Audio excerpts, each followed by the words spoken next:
नमस्कार, प्रणाम। आपका उदय में आप सभी का स्वागत है। कुछ लोगों के द्वारा हमारे देश में एक अजीबोगरीब माहौल बनाया जा रहा है। अब उन लोगों को हमारे देश में डर लगने लगा है। हमारा देश असहिष्णु हो चुका है। हमारा देश रहने के लिए सुरक्षित नहीं है। अब यहाँ सिर्फ डर का माहौल है। ऐसे चंद लोग हैं, जैसे हमारे नसरुद्दीन शाह साहब हैं, आमिर खान हैं, मुन्नवर राना साहब हैं। ऐसे लोगों को अब हमारे देश में डर लगने लगा है। और हद तो तब हो गई जब हामिद अंसारी जैसे व्यक्ति ने भी इस प्रकार की बयानबाजी की। ऐसे लोगों को हमारे देश ने क्या कुछ नहीं दिया।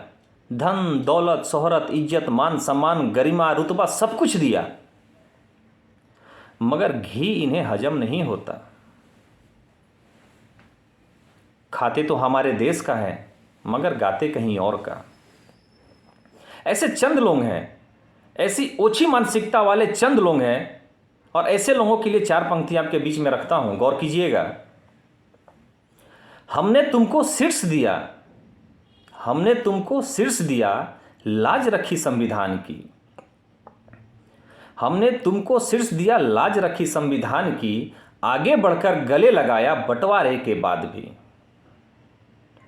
हमने तुमको शीर्ष दिया, लाज रखी संविधान की, आगे बढ़कर गले लगाया बंटवारे के बाद भी। असहिष्णु नहीं है देश हमारा, तुम क्यों ऐसे बखुलाए? कहां गया था डर तुम्हारा जब संत भरी किसी ने ट्रेन जलाए? तब तो तुम डरे नहीं थे। डरना तो उस वक्त भी चाहिए था। उस वक्त सब कुछ ठीक था। कुछ तो शर्म किया होता। कार सेवकों ने जान गंवाई, तुमने घर पर ईद मनाई। कार सेवकों ने जान गंवाई, तुमने घर पर ईद मनाई। पालघर पर भी इतराए थे, डर कहां पर बेचाए थे? डरे तो तुम तब भी नहीं थे। कुछ तो शर्म हो किया होता। और कुछ लोग तो ऐसे भी हैं जिन्होंने एक समय भरपूर गैरकानूनी कार्य किए, असामाजिक कार्य किए। उस वक्त उन्हें डर नहीं लगा, लेकिन अब उन्हें भी डर लगने लगा है। वैसे भी व्यक्तियों के लिए दो पंक्तियां आपके सामने रखता हूं। कार सेवकों ने जान गंवाई, तुमने घर पर ईद मनाई। पालघर पर भी इतराए थे, डर कहां पर बेचाए थे? डरे तो तुम तब भी नहीं थे। डरे तो तुम तब भी नहीं थे जब अवैध मदरसे चलवाए। और कहां गया था डर तुम्हारा जब मंदिर तोड़ मस्जिद बनवाए?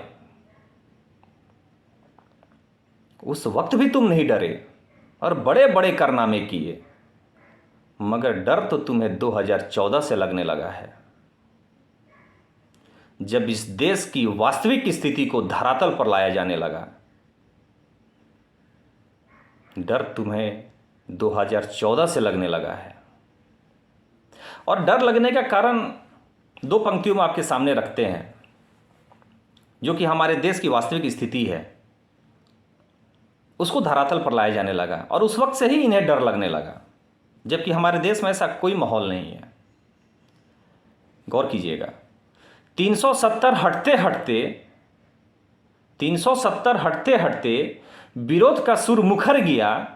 370 हटते हटते विरोध का सुर मुखर गया। और नाम जो बदला मुगलों का, तो दर्द तुम्हारा उखड़ गया।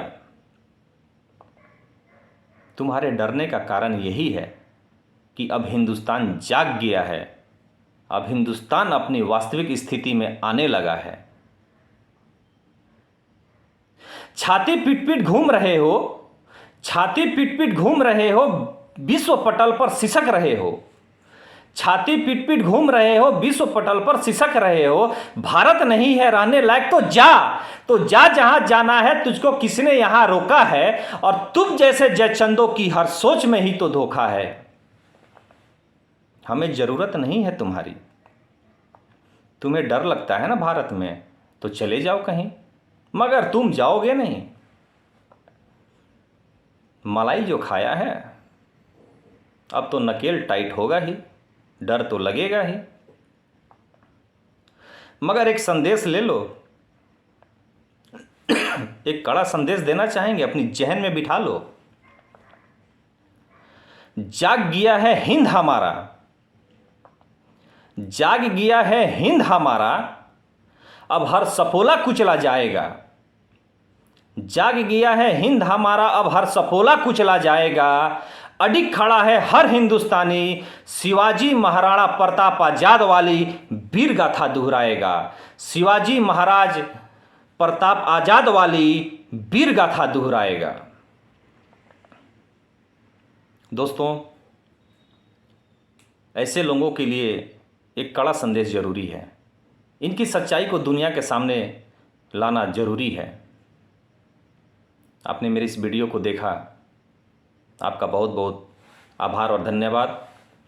और आपसे एक हमारी विनती है कि हमारे यूट्यूब चैनल को आप लाइक करें, सब्सक्राइब करें और ज़्यादा से ज़्यादा शेयर करें।